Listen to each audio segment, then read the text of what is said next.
구원의 확신 8번 영생을 받았는가. 요한복음 6장 30절 말씀. 저희가 묻되 그러면 우리로 보고 당신을 믿게 행하시는 표적이 무엇이니이까 하시는 일이 무엇이니이까. 금방 오병이어의 기적을 보고도 믿지 않고 또 이렇게 기적을 구하고 있는 마음은 어떤 상태라고 하셨나요? 악한 상태라고 하셨지요. 순수하게 예수님의 말씀을 그대로 믿는 믿음이 가장 아름다운 거예요. 누가복음 11장 29절에 무리가 모였을 때에 예수께서 말씀하시되 이 세대는 악한 세대라 표적을 구하되 요나의 표적밖에는 보일 표적이 없나니. 요나가 큰 물고기 뱃속에서 3일 동안 있었지요. 요나가 이 사건을 통해서 무엇을 깨달았나요? 다 같이 찬양. 구원은 여호와께로, 구원은 여호와께로, 구원은 여호와께로, 구원은 여호와께로. 구원은 여호와께 있다는 것을 요나가 깨달았지요. 요나가 어떤 대가를 지불하고 이 큰 구원의 은혜를 깨달았는지 한번 볼까요? 요나의 간증을 들으면 얼마나 구원이 귀한지 더 깊이 알 수 있어요. 요나 2장 1절에 요나가 물고기 뱃속에서 그 하나님 여호와께 기도하여. 요나가 왜 물고기 뱃속에서 하나님께 기도하고 있나요? 하나님께서 가라고 하신 곳을 가지 않고 도망가다가 결국 이렇게 됐지요. 사역자가 사명지를 잇따라면 이런 환경을 만날 수 있어요. 여러분도 요나처럼 하나님의 실력을 한번 맛보고 싶습니까? 아니지요. 신사적으로 좋게 말씀하실 때 순종하면 좋은 일이 있어요. 요나 2장 2절에 가로되 내가 받는 고난을 인하여 여호와께 불러 아뢰어 쌉더니 주께서 내게 대답하셨고 내가 스올의 뱃속에서 부르짖어 쌉더니 주께서 나의 음성을 들으셨나이다. 잘못했어도 주님께 잘못했다고 부르짖으면 용서해 주시고 응답해 주셔요. 그래도 매 맞고 말 듣지 말고 좋게 말씀하실 때 예쁘게 순종하고 칭찬 받으세요. 요나 2장 3절에 주께서 나를 깊음 속 바다 가운데 던지셨으므로 큰 물이 나를 둘렀고 주의 파도와 큰 물결이 다 내 위에 넘쳤나이다. 우리는 큰 파도만 봐도 너무나 무섭고 겁이 나는데 요나는 큰 물결과 큰 파도에 휩싸여서 바닷속에 던져졌으니 정말 너무나 두려웠겠지요. 자, 이 상황에서 요나가 어떻게 했는지 주목해 볼까요? 요나 2장 4절에 내가 말하기를 내가 주의 목전에서 쫓겨났을지라도 다시 주의 성전을 바라보겠다 하였나이다. 요나는 이런 극한 상황 속에서 정신줄을 놓지 않고 있는 힘을 다해 주님을 바라보겠다고 했지요. 이것이 바로 오뚜기 정신이에요. 비록 실수를 했을지라도 끝까지 예수님 바라보고 오뚝 일어나세요. 그러면 생각이 곧 기도가 되어 응답해 주셔요. 산보다 더 높은 문제를 만나도 멋지게 해결해 주실 예수님을 생각하고 끝까지 부르짖으세요. 요나 2장 5절에 물이 나를 둘러쓰되 영혼까지 하였사오며 기쁨이 나를 애웠고 바다풀이 내 머리를 쌌나이다. 바다 저 밑바닥까지 내려가고 머리는 해초로 이렇게 둘러싸였으니 정말 숨도 못 쉬고 앞도 보이지 않는 이런 상황을 만나면 도저히 살 소망이 없어 보이고 아무도 이런 데서 구해줄 수가 없겠지요. 요나 2장 6절에 내가 산의 뿌리까지 내려갔사오며 땅이 그 빗장으로 나를 오래도록 막았사오나 나의 하나님 여호와여 주께서 내 생명을 구덩이에서 건지셨나이다. 빗장은 문을 닫고 가로질러 잠그는 막대기를 말해요. 바닷속 밑바닥에 구멍이 파여 있는 해구에 들어가서 꼼짝도 못하게 되었을 때 예수님께서 찾아오셔서 그 바다 밑 구덩이에서 건져주셨어요. 요나 2장 7절에 내 영혼이 내 속에서 피곤할 때에 내가 여호와를 생각하였사더니 내 기도가 주께 이르렀사오며 주의 성전에 미쳤나이다. 이 절박한 상황에서 하나님께 부르짖는 기도는 하나님의 보좌를 움직여요. 다 같이 예수님은 내 편, 항상 내 편, 영원한 내 편. 요나 2장 8절에 무릇 거짓되고 헛된 것을 숭상하는 자는 자기에게 베푸신 은혜를 버렸사오나 우리는 예수님께서 베풀어 주신 십자가의 그 은혜를 절대 잊지 말아야겠지요. 다 같이 그 은혜를 잊지 말고 요나 2장 9절에 나는 감사하는 목소리로 주께 제사를 드리며 나의 서원을 주께 갚겠나이다. 구원은 여호와께로서 말미암나이다 하니라. 예수님은 바로 이 고백을 제일 듣고 싶어 하셔요. 구원은 오직 누가 하셨나요? 예수님께서 하셨지요. 어제 예수님께서 지옥 갈 모든 죄에서 나를 구원하셨어요. 예수님의 이름의 뜻대로 자기 백성을 저희 죄에서 구원할 자는 오직 예수님 뿐이세요. 이것부터 깨달아야 구원의 은혜를 받을 수 있어요. 너무나 많은 사람들이 아직도 자기가 구원을 이루어 간다고 생각하고 노력하고 힘쓰고 애쓰고 있지요. 더 큰 죽음의 풍랑을 만나기 전에 구원은 오직 예수님께만 있다는 것을 깨닫고 속히 돌아오세요. 오직 예수님 안에만 구원이 있고 영생이 있고 천국이 있어요. 요나 2장 10절에 여호와께서 그 물고기에게 명하심에 요나를 육지에 토하니라.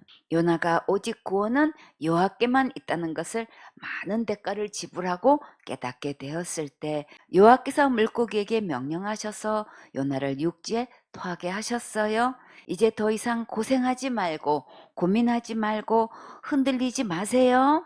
오직 예수님의 십자가의 그 사랑으로 나를 온전히 구원해 주셨으니까 이제부터 온전히 믿고 확신을 누리세요. 예수님은 요나의 이 표적을 제일 먼저 보여주고 싶어 하셨어요. 구원은 오직 예수님께만 있다는 것을 깨닫는 것이 가장 큰 표적이고 기적이에요. 오늘 이 예수님의 십자가의 은혜의 복음을 깨닫는 기적의 멋진 주인공 되세요. 요한복음 6장 31절 말씀. 기록된 바 하늘에서 저희에게 떡을 주어 먹게 하였다 함과 같이 우리 조상들은 광야에서 만나를 먹었나이다. 기록된 바 어디에 기록됐는지 볼까요? 출애굽기 16장 4절에 때에 여호와께서 모세에게 이르시되 보라 내가 너희를 위하여 하늘에서 양식을 비같이 내리리니 백성이 나가서 일용할 것을 날마다 거둘 것이라 이같이 하여 그들이 나의 율법을 준행하나 아니하나 내가 시험하리라 제6일에는 그들이 그 거둔 것을 예비할지니 날마다 거두던 것에 갑절이 되리라.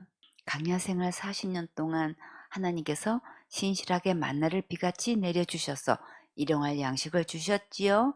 주님께서 만나를 내려주시면서 제일 먼저 시험하신 것은 하루 필요한 만큼만 거두라고 하셨어요.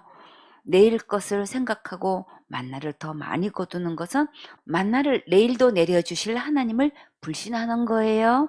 안식일 전날에는 2배로 거두도록 하셔서 안식일을 예비하라고 하셨지요. 주님께서 내일 일은 염려하지 말고 오늘 양식을 위해서만 만나를 거두라고 하셨는데 말씀을 믿지 않고 더 많이 거두었다가 결국 다음 날에는 벌레가 나서 먹지 못했어요.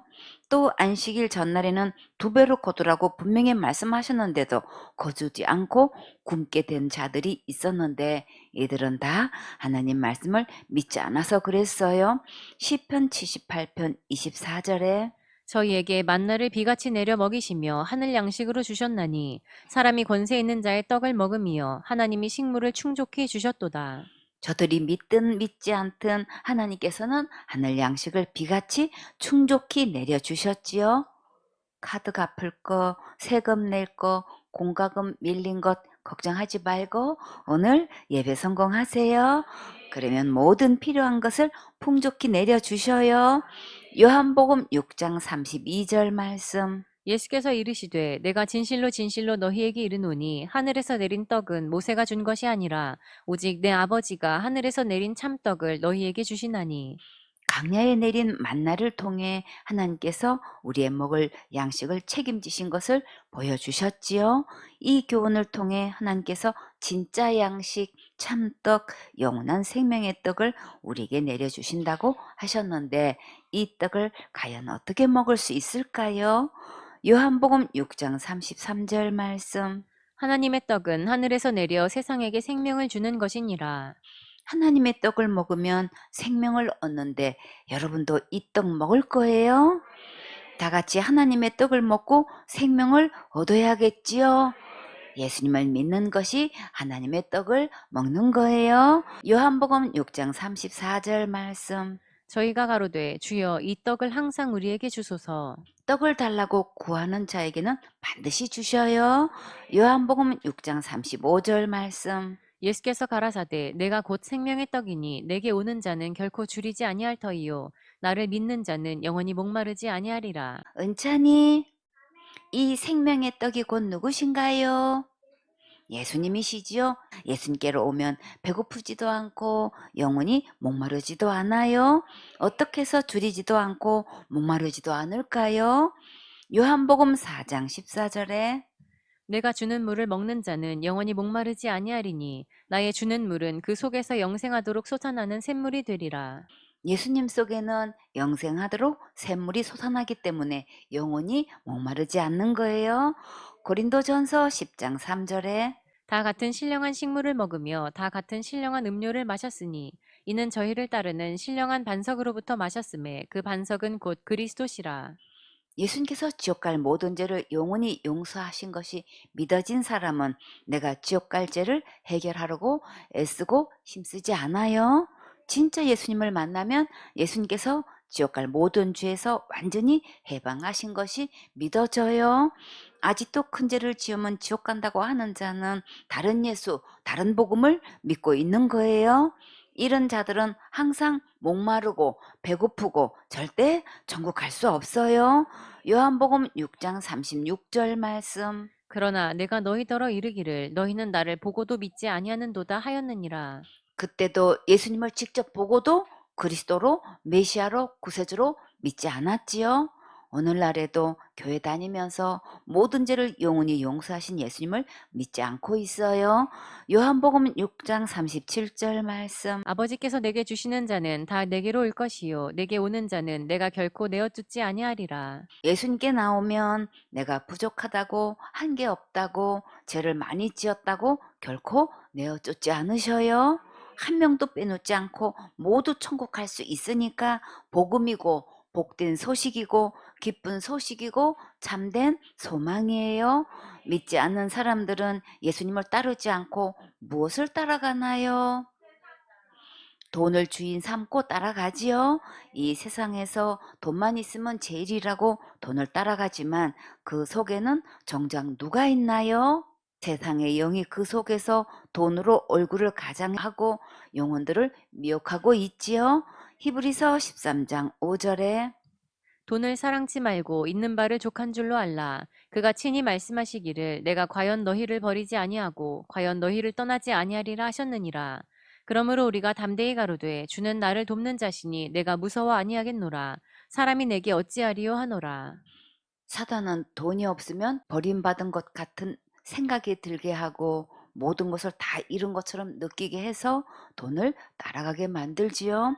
그러나 세상에서 살면서 필요한 것이 있으면 예수님께 감사하면서 구하세요.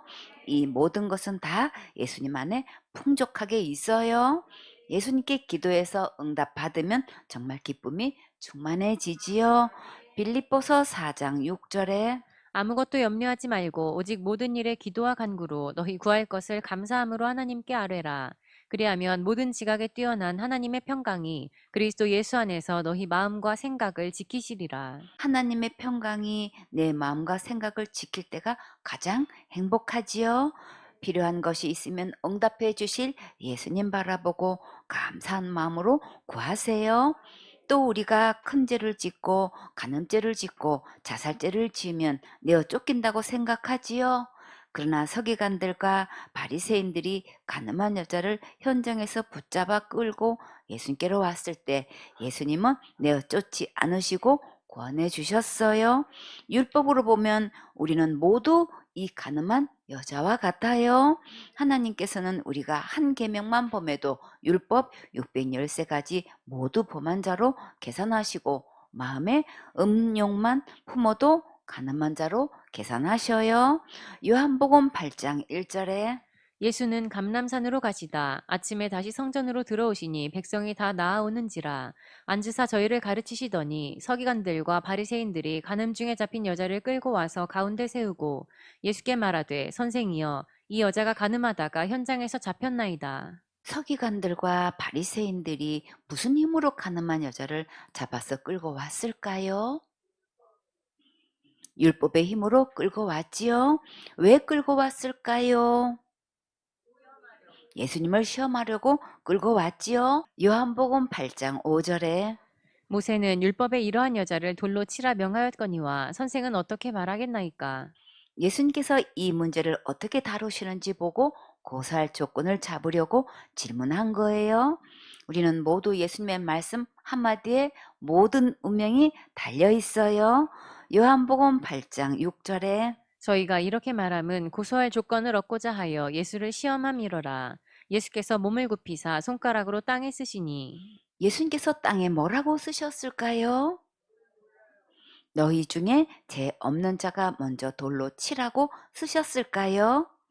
서기관들과 바리새인들도 뭐라고 쓰셨는지 모르고 빨리 대답하라고 재촉했어요. 요한복음 8장 7절에 저희가 묻기를 맞이 아니하는지라 이에 일어나 가라사대 너희 중에 죄 없는 자가 먼저 돌로 치라 하시고 이 세상에서 죄 없는 자가 과연 있을까요? 로마서 3장 23절에 모든 사람이 죄를 범하였음에 하나님의 영광에 이르지 못하더니 모든 사람이 죄를 범하였으니까 죄 없는 자는 단 한 명도 없지요.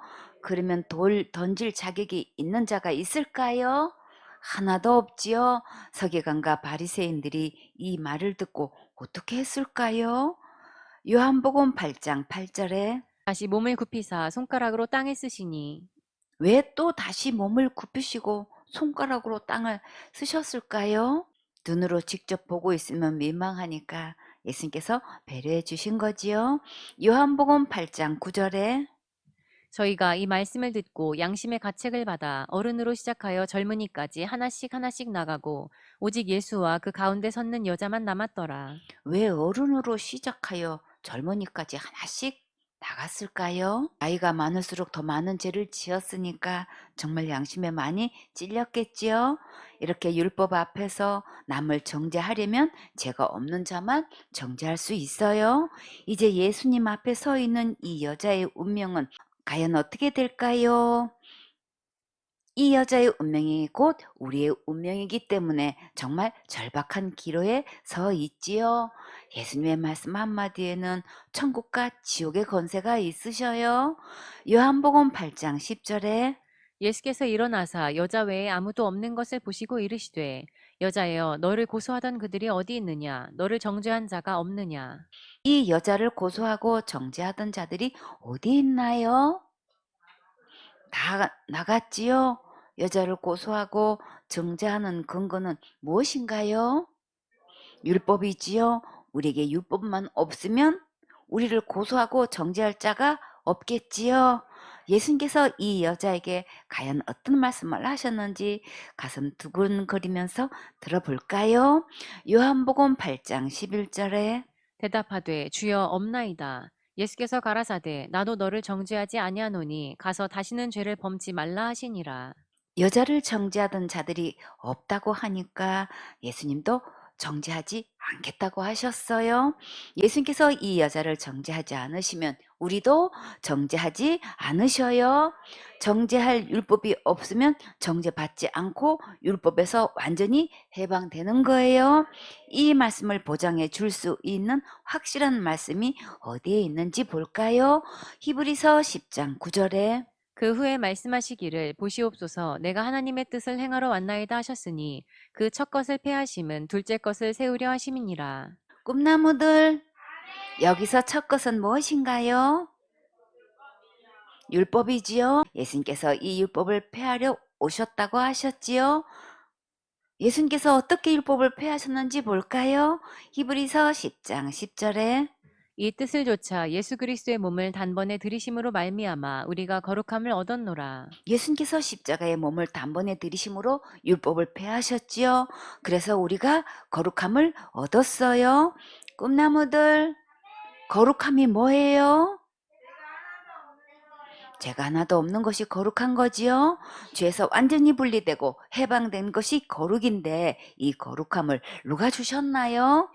예수님께서 주셨지요. 로마서 8장 1절에 그러므로 이제 그리스도 예수 안에 있는 자에게는 결코 정죄함이 없나니 이는 그리스도 예수 안에 있는 생명의 성령의 법이 죄와 사망의 법에서 너를 해방하였음이라. 예수님께서 율법에서 완전히 해방되고 결코 정죄함이 없도록 하늘나라 새 법으로 우리를 확실하게 보장해 주셨어요. 이 하늘나라 법이 우리가 어떻게 할 때 그 효력을 발휘할 수 있을까요? 예수님 안에 있을 때 그 효력을 확실히 보장받을 수 있지요. 지옥 갈 모든 죄를 영원히 용서하신 이 예수님만 믿으면 하늘나라 생명의 법으로 확실하고 완전하게 보호받을 수 있어요. 에베소서 2장 2절에 그때에 너희가 그 가운데서 행하여 이 세상 풍속을 좇고 공중의 권세 잡은 자를 따랐으니 곧 지금 불순종의 아들들 가운데서 역사하는 영이라. 하나님 외에 다른 영을 따라가면 다 간음죄 지은 거예요. 그러나 지금 예수님께로 돌아오면 결코 내어 쫓지 않는다고 약속하셨어요. 히브리서 13장 5절에 돈을 사랑치 말고 있는 바를 족한 줄로 알라. 그가 친히 말씀하시기를 내가 과연 너희를 버리지 아니하고 과연 너희를 떠나지 아니하리라 하셨느니라. 마귀는 돈으로 가장해서 사람들의 마음을 빼앗고 자기를 따르게 하고 있지요. 우리 마음을 돈에 빼앗기지 말고 있는 것에 만족하고 필요한 것이 있으면 기도하세요. 돈이 나를 지켜주는 것이 아니라 예수님께서 지켜주시고 보호하시고 공급해 주셔요. 예수님 안에 한번 들어오면 절대 버리지도 않으시고 떠나지도 않으셔요. 어떨 때 나를 버리고 떠날 것 같은 생각이 드나요? 잘못했을 때 그런 생각이 들지요? 예수님은 우리가 아무리 큰 실수를 했어도 절대 버리지도 떠나지도 않으시니까 오늘도 마음을 다해서 예수님께 감사하고 예배 성공하세요. 아멘.